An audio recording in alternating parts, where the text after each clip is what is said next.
വന്യ പ്രേക്ഷകർക്ക് doctor Raju's visions and മെസ്സേജിലേക്ക് വളരെ ഹാർദവമായ സ്വാഗതം അർപ്പിച്ചുകൊണ്ട് ഇന്നത്തെ വിഷയത്തിലേക്ക് നമ്മളെ കടത്തുകയാണ്. ഞാൻ രാജു കെ ബേബി. കഴിഞ്ഞ കാലങ്ങളിൽ എന്നെ പ്രോത്സാഹിപ്പിക്കുകയും എന്നെ അനുകൂലിക്കുകയും എനിക്ക് കമൻ്റ് ഇടുകയും എന്നെ ഞാൻ അനേകരെ സഹായിക്കുകയൊക്കെ ചെയ്തു. ഞാൻ ഒരു പൊതുപ്രവർത്തകനും അതേസമയം മാധ്യമമായിട്ട് പ്രവർത്തനം ചെറിയ വിഭാഗം കൈകാര്യം ചെയ്യുന്നു. അങ്ങനെ എല്ലാം എന്നെ സ്നേഹിക്കുന്ന സഹകരിക്കുന്ന പ്രിയപ്പെട്ട എല്ലാവർക്കും ഉള്ള നമസ്കാരവും നന്ദി അർപ്പിച്ചുകൊണ്ട് നിങ്ങൾ ചെയ്യുക, നിങ്ങൾ കമൻറ്റ് ചെയ്യണം, ഷെയർ ചെയ്യണം, അതുപോലെ നിങ്ങൾ ലൈക്ക് ചെയ്യണം, ഇത് മറ്റുള്ളവർക്ക് നിങ്ങളുടെ അടുത്തവർക്ക് കാണിച്ചു കൊടുക്കണം. ഇവയെല്ലാം ചെയ്യണം. ഇന്ന് എനിക്ക് പറയാനുള്ളത് ഞാൻ കൊട്ടാരക്കരക്കാരനും കൊട്ടാരക്കരയിൽ നിന്ന് പത്രത്തിൽ വന്ന ന്യൂസിനെ കുറിച്ചിട്ടാണ്.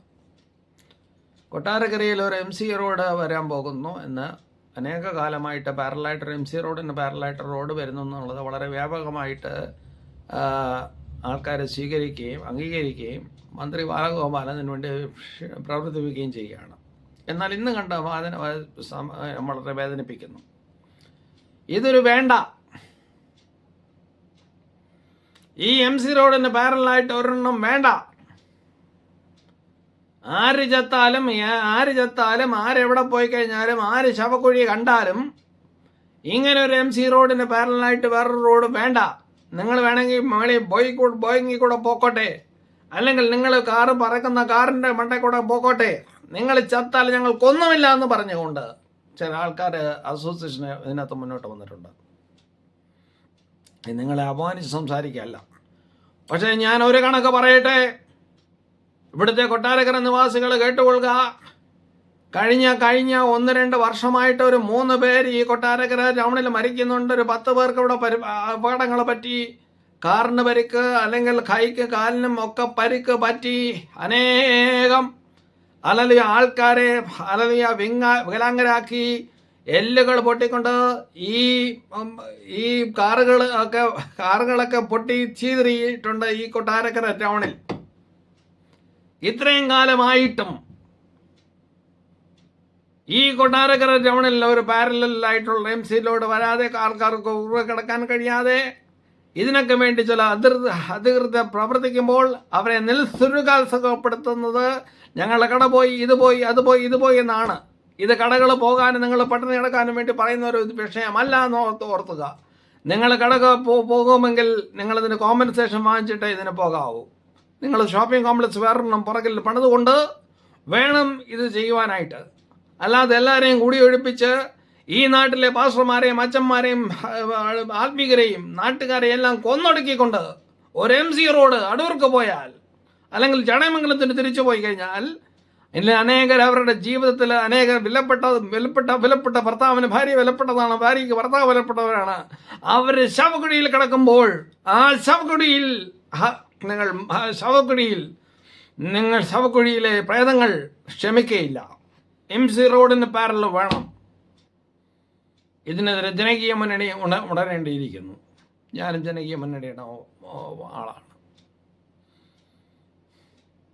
കഴിഞ്ഞ 25 വർഷമായി ഞാൻ ഇവിടെ വന്നതിന് ശേഷം ഏതാണ്ട് 10-20 ഇരട്ടി വാഹനങ്ങൾ പെരുകിയിട്ടുണ്ട്. ഇവിടെ ഓരോ ദിവസങ്ങളും ആക്സിഡന്റ് പെരുകി വരികയാണ്. ആക്സിഡന്റ് ചിലർക്ക് വളരെ കോളാണ്. ആക്സിഡന്റ് കോളാവാനല്ല, അവൻ്റെ കാലില്ലാതാവാനല്ല, അവൻ്റെ കാലും പൊടിക്കാൻ അല്ല. കഴിഞ്ഞ കുറച്ച് മാസങ്ങൾക്ക് മുമ്പ് തന്നെ ചെമ്മണ്ണൂർ ജുവലറീസിലെ ഒരു ബാബുച്ചായൻ മരിച്ചു നമുക്കറിയാം. എത്രയോ അച്ചായന്മാര്, എത്രയോ പാസ്റ്റർമാര്, എത്രയോ ആൾക്കാര് ഈ കൊട്ടാരക്കരയുടെ മണ്ടിൽ ചവിട്ടി മതിക്കുമ്പോൾ ഈ റോഡിന് പാരലായിട്ട് റോഡും ഈ റോഡിന്റെ വികസനവും ഈ നാടിന്റെ ആവശ്യമാണ്.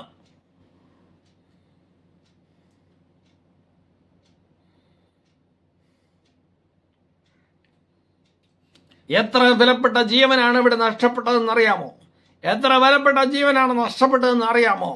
ഇതിൻ്റെ ഓരോ ദിവസം കഴിഞ്ഞാൽ ലോവർ കരിക്കം മുതൽ താഴോട്ട്, ഈയിടെ ലോവർ കരിക്കം താഴോട്ട് ഒരു ഇടിച്ച് കുറേ സ്കൂട്ടറെല്ലാം കൂടെ തട്ടിച്ച ഒരു ലോറി കൊണ്ട് മറിച്ച് തലമണ്ട. മെൻറർമാ തിയേറ്ററിൻ്റെ അവിടെ ഗതാഗത കുരുക്ക്, എല്ലായിടത്തും ഗതാഗത കുരുക്ക്. ഈ കൊട്ടാരക്കര ഒഴിച്ച് ബാക്കിയുള്ള സ്ഥലങ്ങളെല്ലാം പാരലോടും അതിന് ബൈപ്പാസും വന്നു. എന്തുകൊണ്ട് കൊട്ടാരക്കര വരുന്നില്ല? കൊട്ടാരക്കര ഇങ്ങനെ വന്നില്ലെങ്കിൽ നാളെ ശവപ്പുറമ്പായിട്ട് മാറുന്ന കൊട്ടാരക്കരയാകും. കൊട്ടാരക്കരയുടെ കരയിൽ ശവങ്ങളെ കൂട്ടിയിട്ട് അടക്കേണ്ടി വരും.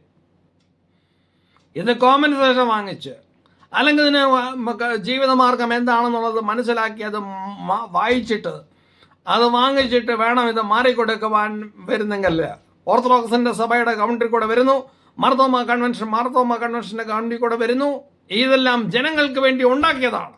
ഈ ജനങ്ങൾ ഇന്ന് മിണ്ടാതിരുന്നു കഴിഞ്ഞാൽ വിപ്ലവകരമായ ചില പ്രസ്ഥാനങ്ങൾ ഇതിനെതിരെ പോരാടേണ്ടി വരുമെന്ന് ഉറക്കെ ഞാൻ പ്രഖ്യാപിക്കുന്നു.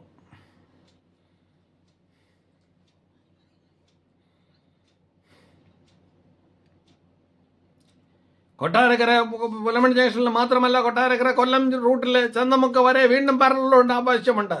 റോഡിൻ്റെ കുടുക്ക്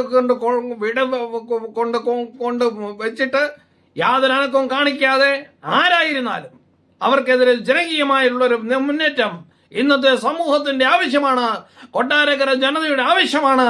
ഇല്ലെങ്കിൽ കൊട്ടാരക്കര ശവപ്പുറമ്പായി മാറും എന്ന് ഞാൻ ഉറക്കെ പ്രഖ്യാപിക്കുകയാണ്. ശബ്ദിക്കാൻ ആരുമില്ലെങ്കിലും ജനകീയ വേദികൾ ശബ്ദിക്കും. മറ്റുള്ളവരെ നശിപ്പിക്കാനുള്ള നന്നാക്കാൻ വേണ്ടിയാണ്. കോമ്പൻസേഷൻ വാങ്ങിച്ച് ബിൽഡിംഗ് കെട്ടിയിട്ട് വേണം ഇതെല്ലാം ശരിയാക്കി കൊടുക്കുവാൻ. കൊട്ടാരക്കര ടൗണിൽ വികസനമില്ലെങ്കിൽ, ആൾക്കാർ കാറ് പാർക്ക് ചെയ്യാൻ സ്ഥലമില്ലെങ്കിൽ, പല തടി കച്ചവടക്കാർ പറയുന്നത് ഞങ്ങളുടെ ഫർണിച്ചറൊക്കെ പോകുന്നില്ല, അത് കോടനാവട്ടത്ത് പോയി എവിടെ കാർ പാർക്ക് ചെയ്തിട്ട് വേണം ഞങ്ങൾക്ക് തടി കയറ്റാനായിട്ട്. ഇന്ന് അടുത്ത ടൗണിലേക്ക് പോവുകയാണ്. കൊട്ടാരക്കര, അടൂര്, അതുപോലെ കരിക്കം, ഓടനാവട്ടം ഇങ്ങനെയുള്ള സ്ഥലങ്ങളിലേക്ക് ആൾക്കാർ പോയി വാങ്ങിക്കുന്നത് കൊട്ടാരക്കരയുടെ അഭിമാനിക്കൽ ക്ഷതമാണ് എന്ന് ഞാൻ പറയുവാനായിട്ട് ആഗ്രഹിക്കുകയാണ്. അതുകൊണ്ട് കൊട്ടാരക്കരയ്ക്ക് MC റോഡ് വരട്ടെ, കൊട്ടാരക്കര ഒരു വികസനം വരട്ടെ, കൊട്ടാരക്കര ഒരു ടൂറിസ്റ്റ് കേന്ദ്രമാകട്ടെ. ഇത് കൊട്ടാരക്കരയിലെ പ്രിയ സുഹൃത്തുക്കൾ ശ്രദ്ധിക്കണമേ എന്നപേക്ഷിച്ചുകൊണ്ട് രാജൂസ് വിഷൻസ് ആൻഡ് മെസ്സേജിലേക്ക് ഹാർദവമായി നിങ്ങളുടെ കേട്ട എല്ലാ മെസ്സേജുകൾക്കും ഹാർദവമായി നന്ദി പറഞ്ഞുകൊണ്ട് ഞാൻ എൻ്റെ വാക്കുകളെ അവസാനിപ്പിക്കുകയാണ്. നന്ദി, നമസ്കാരം.